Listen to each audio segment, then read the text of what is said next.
Welcome back. Of course, Egypt is steadily expanding its infrastructure in the African continent with focus on water sustainable development for water energy and hydropower projects for more developed African brotherly and sisterly countries. And of course, Egypt gives a big hand in the infrastructure of this continent from planning, designing and financing, and as well as constructing different water projects like dams and wells and so on. We have the pleasure to be joined today with our expert, coordinator of international relations and conferences, Dr. Mohammed Amer. Good morning, Dr. Mohammed. Good morning. Thanks a lot for having me on board. We're happy to have you with us today, and of course you're following up with this major development and how Egypt is expanding its efforts in the African continent infrastructure with the Tanzanian dam coming soon to life. How do you see this, Doctor? Yeah, totally. So you can see that Egypt's engagement with Africa today currently is measured in delivered engagement with infrastructure rather than only declarations. Egyptian firms and companies now have executed power and water projects across the continent since day one, and those are worth of excess and more than $3 billion in electricity sector alone.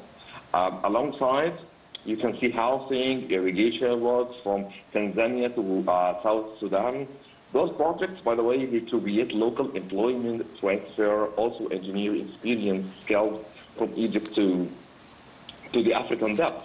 And they also expand the productive base of partnerships and economies rather than extracting from it. So you can see that commercially and commercial-wise, the open market for Egyptian contracting companies, people and equipment exports relationship is genuinely mutual between the two sides. Most importantly, and this is pretty effective, they demonstrate that African capital, African engineers, and even African companies can deliver projects of global scale, which is the most important point. This is the developmental argument as much as an economic one. So actually we can give them and they can give us. It's a mutual relationship between both sides, Cairo and the whole Africa. Yes, Doctor, as you mentioned, and how do you see this expansion reflecting on our diplomatic and economic presence in the continent? Well, it's pretty important because actually now you can see that Egypt's water diplomacy is practical and it's deliberately small scale as well as large. For example, in South Sudan alone, Egypt has most recently completed 28 solar-powered groundwater stations. You can see also we have 2 rain meter harvesting dams in Warab State in South Sudan. You can see river-level monitoring stations in Por and Mongala, water quality laboratory. You can see a lot of projects in there.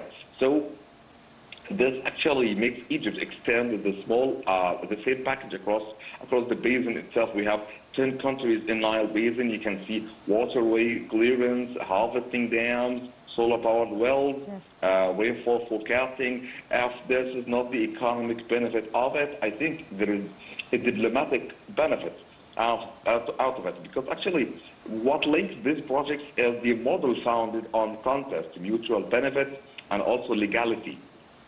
And every one of them, every single project, is implemented at the request of host government. It's not like we're going there in order to get benefit for us. Yes. But actually, it comes under contracts, under mutual contracts and agreements negotiated with those countries. And we also serve priorities that governments have defined, African governments, of course. Yes. None of them alters another state's share of shared resource. We are totally keen on this. And none was undertaken without the agreement of every single party, even neighboring countries. So you can see that this is precisely the Egyptian politics in Africa and the standards and the limits Egypt asked to be applied on the Nile and on economy, on development, on politics, every single level of life. You can see we are totally tied into this. Yes, doctor. And speaking on the Tanzanian dam, the Julius Nyerere, how is this dam securing the energy security for Tanzania with the megawatt capacity? It's 2,115 megawatt, generally generating this energy capacity. How this dam will be securing energy for this country? Well, actually, this is the clearest example, by the way. It's built on the river in there, and it's made by a joint venture of Arab contractors in Arab, and also it's really electric at the cost of what we can estimate like $2.9 billion, which is a whopping amount of money. And as you said, it generates like 2.115 megawatts. This is huge. This is more than doubling Tanzania's generation capacity, the whole country, in only one dam. And it also serves upwards of 60 million people. You can see that at this time it was recognized, by the way, internationally, and this is a new record, as the best project in its category in 2025, only last year. Also in South Sudan, we have another dam that's called the WAU, which actually is designed on to store 2 billion cubic meters, which is also a huge dam. It irrigates land, benefiting some like 500,000 farmers. Also in DRC, the Democratic Republic of Congo, we have another project, Egyptian firms. It's not only Ma'oulin, it's not only Arab contractors, but actually we have contributed to high voltage transmission and substantial of construction projects that underpin any future hydropower expansions, from rivers to farms to states to provinces. Actually, we are all there, and it's not only Nyerere hydropower projects. Actually, you can see Egyptian hands all over the whole continent in order to provide electricity projects, a sustaining economy, sustainable development. This is the role that we're aspiring to. Yes, and of course this mega project with Arab contractors participating worth 2.9 billion US dollars.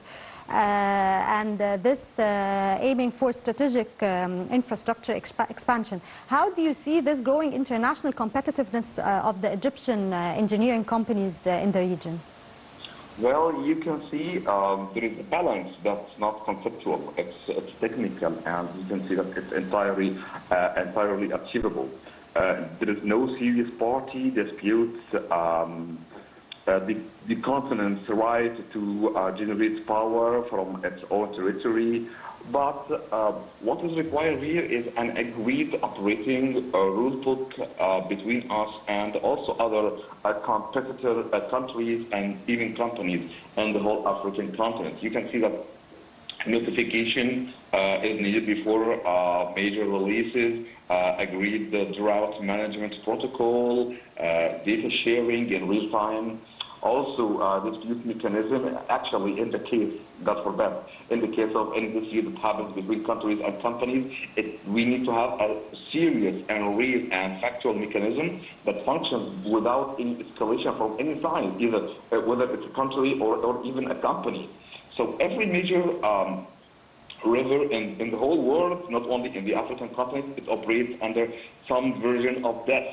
From the Indies to other rivers around the world, to the Rhine. Those arrangements are very important. They do not diminish upstream sovereignty. This is pretty important, and all African continents need to understand it. They make upstream projects predictable, and this is the mechanism that we want to stand on. It's not about competitiveness, it's all about mutual understanding between countries, companies, all partners. This is only for a peaceful future, without disputes, without conflict, without problems. So this is pretty important. And Egypt, by the way, Egypt has repeatedly said it will accept any agreement that is only built on those elements. When without those elements, every single agreement will fall down. unfortunately. Yes, of course, and Egypt has a core principle of participating in anything that would benefit the whole region and guarantee the rights of everyone and every part and every single country taking part of any agreement. How do you see this? Of course, Egypt goes beyond the mega projects and also participates and supports in smaller projects in the African continent, like the groundwater wells and solar-supported pumps. How are these projects directly supporting the rural community and influencing them more rapidly than mega projects that might take a longer time to proceed and to start working? How do you see this going on from the Egyptian side? Actually, I think this is the main element of the future of the Egyptian-African relations. You can see that there are opportunities ahead of us, substantial and largely infrastructural. It's not only about electricity and water and so on, but continental electricity itself, it needs more interconnection, and it's the most promising field. Egypt now is already linked to Sudan and to away from Africa to Jordan. It's now developing its connection with Saudi Arabia, Europe, and so on. Actually, if we're talking about the African continent, we can also expand those wires, those connections to further African continent, especially with the African Nile Basin. You can find that beyond that there is major scope and transmission networks, renewable generation, up to provinces, up to countries, up to villages. Also water treatment, desalination, irrigation modernization as well, ports and logistics, whether to the Red Sea or the Nile Basin. Also developmental projects in the Horn and the East Africa. You can see also Egyptian contracting firms have proved it's not in the future, it already has happened in the past and still happening in the present. We have proved that we can deliver at scale and on a schedule. The next phase in the future, if we're looking forward, actually this needs to include some joint manufacturing and local contact, so that expertise from Egypt settled in partner countries permanently. It's not like we are moving our business to them, but actually it needs to happen transversely. They also need to give us more experience and expertise from their own land, from their own projects, yes, in order to found more of a share the ground among us. Yes, sure, Doctor, and I would like to ask you to keep with us, stay with us for a moment. We're having this report shedding more light on the issue that we're talking about. We'll go watch the report and come back and continue your interesting insights upon this issue. And of course, Egypt is actively expanding its infrastructure footprint across Africa with a particular focus on water management, hydropower, irrigation, groundwater development and renewable energy for the aim of sustainable development plans for the whole African continent that would keep it a prosperous and a beautiful continent, our Africa. Let's go watch this small report and come back to you. Egypt is steadily expanding its infrastructure footprint across Africa, positioning water development, hydropower and energy cooperation as key instruments of its broader African engagement. Through financing, engineering and construction partnerships, Egyptian institutions and companies are contributing to major projects designed to strengthen electricity generation, improve water access and support sustainable development. Backed by an initial allocation of $100 million for development initiatives in the Southern Nile Basin and other African countries, Cairo's approach combines large-scale infrastructure with smaller community-focused projects such as groundwater wells and solar-powered irrigation systems. This strategy underscores Egypt's emphasis on development partnerships and technical cooperation across the continent, while also highlighting the importance it attaches to responsible and coordinated management of shared water resources. A major example is the Julius Nyerere hydropower dam and station in Tanzania, one of the most prominent Egyptian-led infrastructure projects on the African continent.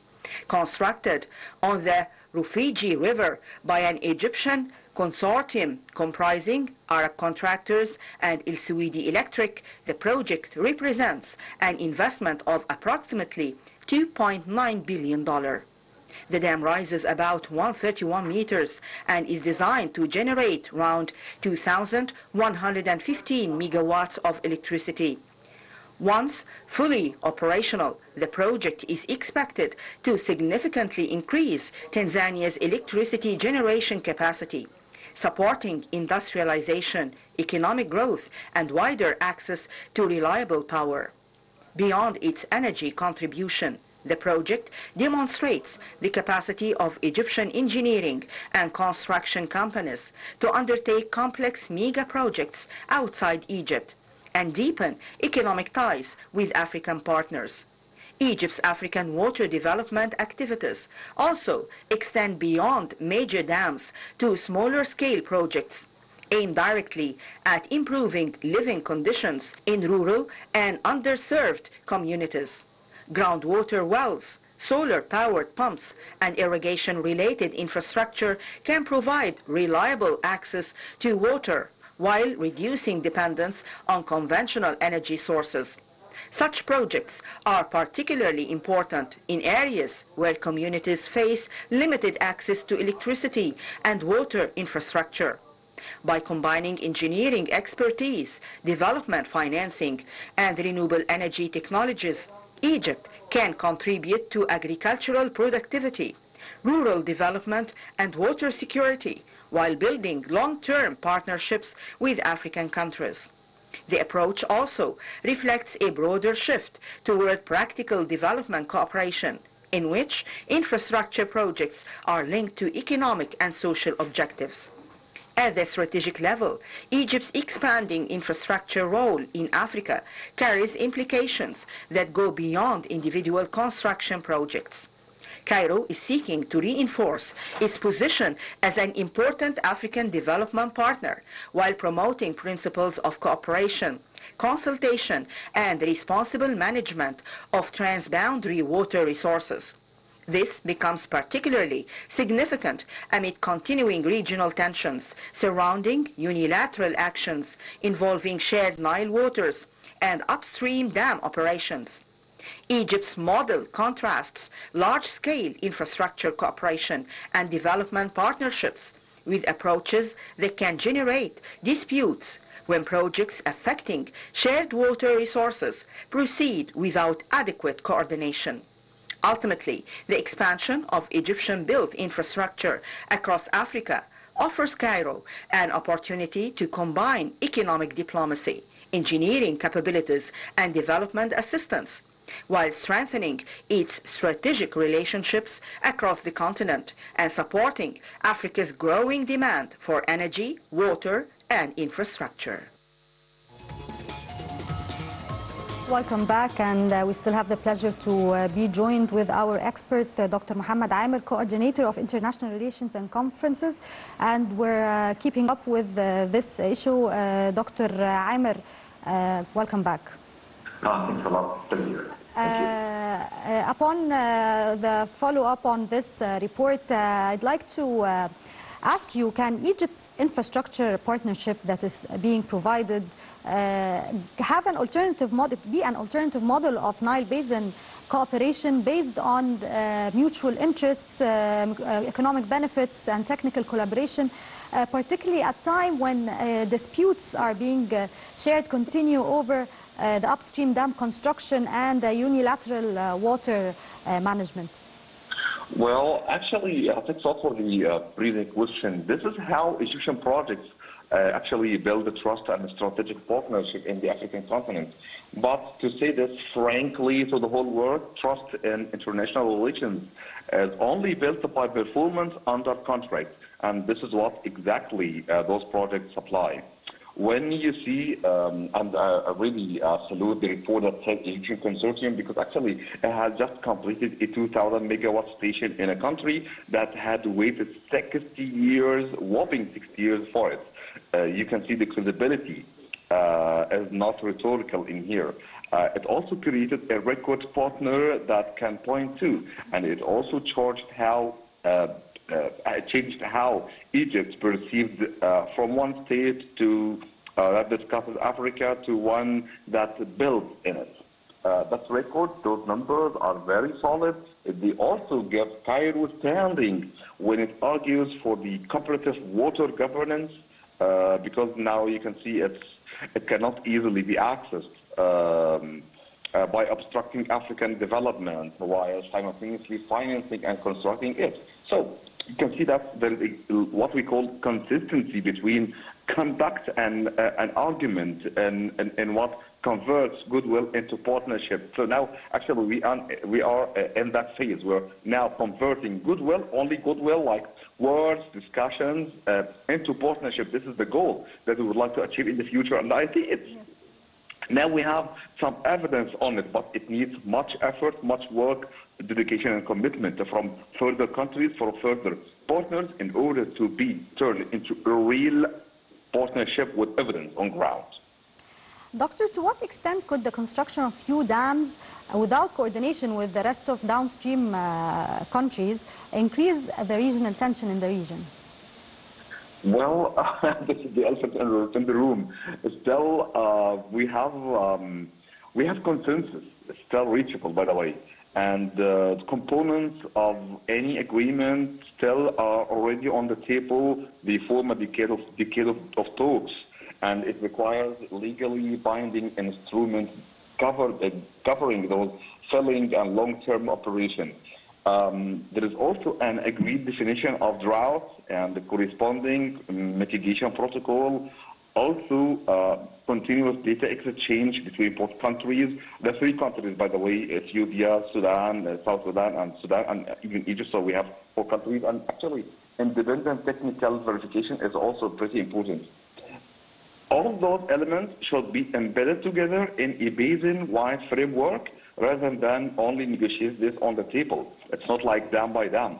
And this needs, and because actually Ethiopia has declared that they will build multiple dams on the Nile. Actually, it's not like negotiating dam by dam. They have all rights to generate electricity. Egypt is not negotiating this. Egypt is not projecting this. But actually, we need to have a neutral mediator with the standing to hold both sides to their commitments, Egypt and also other Nile basin and even the upstream countries.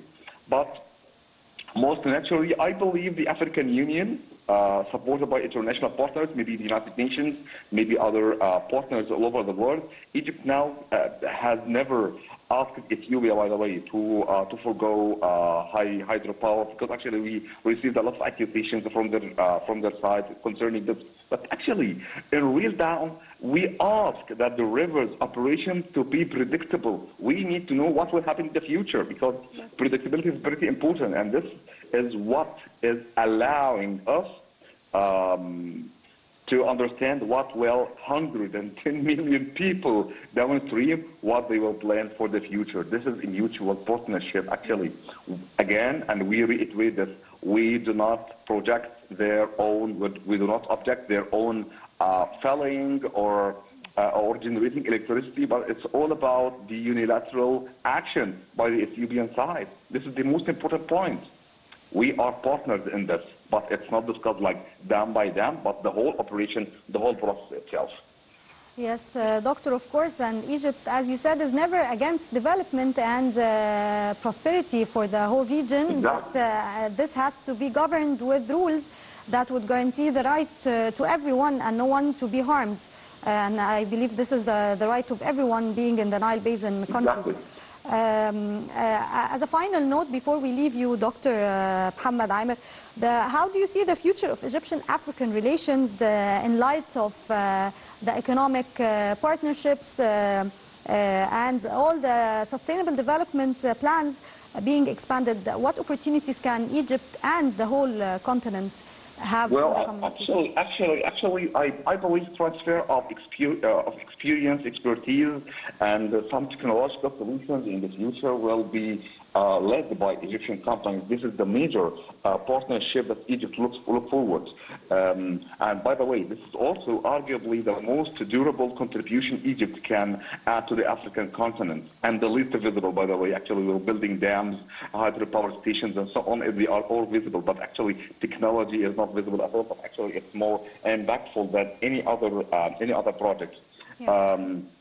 You can find that Egyptian firms, they work alongside some local engineers, host countries in the African continent, with also supervisory teams in national utilities, in order to move knowledge from Egypt continuously, rather than deporting with the contractor itself. It's not like we're only sending countries and they're not coming back empty-handed.